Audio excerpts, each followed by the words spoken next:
नमस्कार, मेरा नाम संगम है। मैं आर्यन सीनियर सेकेंडरी स्कूल की छात्रा हूँ। मैं 8वीं कक्षा में पढ़ती हूँ। तो आज हम डिस्कस करने जा रहे हैं टॉपिक कारक। तो कारक क्या होता है? संज्ञा या सर्वनाम का क्रिया के साथ संबंध बताने वाले शब्द क्या कहलाते हैं? कारक। जैसे कि कमल ने खाना खाया। कमल यहाँ पे क्या है? संज्ञा, और खाया क्या है? क्रिया।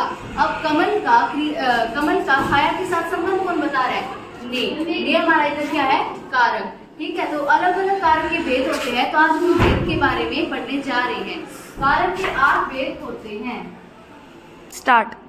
कारक के 8 भेद होते हैं। तो पहले हम पढ़ते हैं। पहला होता है कर्ता कारक। कर्ता कारक की विभक्ति होती है ने। कर्ता कारक होता क्या है? संज्ञा या सर्वनाम के जिस रूप से क्रिया के करने वाले का बोध हो उसे कर्ता कारक कहते हैं। जैसे कि राम ने रावण को मारा। अब मारना क्या है? क्रिया, और राम क्या है? संज्ञा। तो संज्ञा का किससे, क्रिया से क्या बताया जा रहा है? संबंध बताया जा रहा है एक विभक्ति चिह्न के द्वारा, ने। तो ने किसका विभक्ति चिह्न होता है? कर्ता का। राम ने रावण को मारा।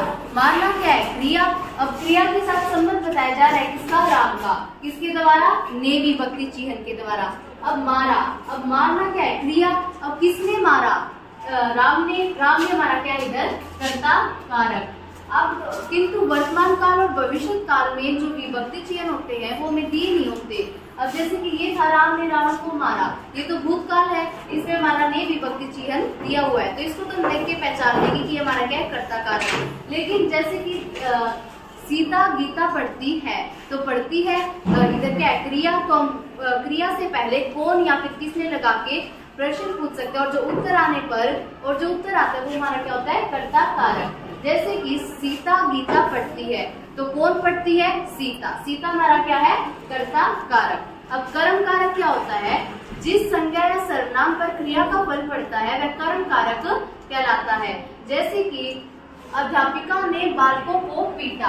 अब पीटना क्या है? क्रिया। अब क्रिया का फल किसके ऊपर पड़ रहा है? बालकों के ऊपर। तो इधर बालकों को हमारा क्या है? बालकों को हमारा कर्म कारक है। या फिर हम क्रिया से पहले क्वेश्चन क्या या किसको या क्या या किसको लगा के प्रश्न पूछ सकते हैं, और जो उत्तर मिलता है वो हमारा क्या होता है? कर्म कारक। जैसे पीटा। अब अध्यापिका ने किसको पीटा? बालकों को। बालकों को हमारा क्या है? कर्म कारक। थर्ड आ जाता है करण कारक। जिस साधन या माध्यम से क्रिया पूरी होने का बोध होता है वो हमारा क्या होता है? करण कारक। जैसे कि बच्चे बस से स्कूल जाते हैं। अब क्रिया होती है, वो जाते हैं स्कूल, लेकिन किसके द्वारा जाते हैं? किसके माध्यम से जाते हैं? बस के माध्यम से। तो बस से हमारा क्या है? करण कारक। या फिर हम क्या कर सकते हैं? क्रिया से पहले किसके द्वारा या फिर किससे लगा के प्रश्न पूछ सकते हैं, और जो उत्तर मिलता है वो हमारा क्या होता है? करण कारक। जैसे बच्चे बस से स्कूल जाते हैं, किससे जाते हैं? बस से। बस से हमारा यहाँ पे क्या है? करण कारक। फोर्थ आ जाता है संप्रदान कारक। कर्ता जिसमें कुछ देता है, कुछ देने का भाव, तथा कर्ता जिसके लिए कुछ करता है तथा जिसमें देने का भाव हो वो हमारा क्या होता है? संप्रदान कारक। जैसे कि संगम ने गरीबों को दान दिया। अब दान दिया किसको दिया? गरीबों को। गरीबों को हमारा इधर क्या है? संप्रदान कारक। अब इसमें भी को विभक्ति आ गई और कर्म कारक में भी तो को विभक्ति आ गई। तो संप्रदान कारक में तो क्या होता है? देने का भाव होता है, लेकिन कर्म कारक में क्रिया का फल पड़ता है जिसके ऊपर वो होता है कर्म कारक, लेकिन इसमें देने का भाव हो। जहाँ पे भी जैसे कि संगम ने गरिमा को जन्मदिन पर उपहार दिया। अब उपहार दिया, अब यहाँ पे देने का भाव है। देने का भाव है तो हमारा क्या है? संप्रदान कारक।